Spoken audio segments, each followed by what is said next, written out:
بسم الله الرحمن الرحيم والصلاة والسلام على سيدنا محمد وعلى آله وصحبه وسلم. أما بعد، السلام عليكم ورحمة الله وبركاته. ما أنت ومالين جمعة وحات هالكاس وجدان جمع قفير أو ماشى كسو شمومي وحا ماشى وكسو شمومين وح كلماها ماشى وحا كطاله محل دهاي بتوان وح لو يقانو بتوان وحا واye meesha ay salaada ku tukadaan dadka Hinduuga ah.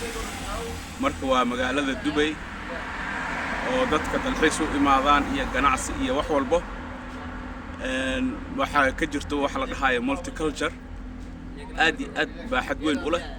dadka Hinduuga cibaadadooda free bay u tahay sida u jeedaan masaajidkiina waa kaas masjidkii waa kaas lagu tukanayo Hinduudiina waa taas meesha waxay ku caabudayaan sanamyadooda.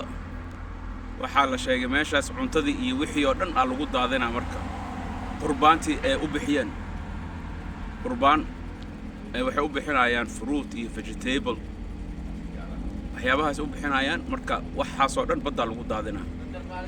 marka waa wadan kan wuxuu noqday wadan multicultural. waxaa la dhahaa United Arab Emirates erey kale oo lahaa waxa waaye Urdu, English, Arabic. marka waa kaas wadanka Imaaraadka. Wassalaamu calaykum waraxmatullaahi wabarakaatuh.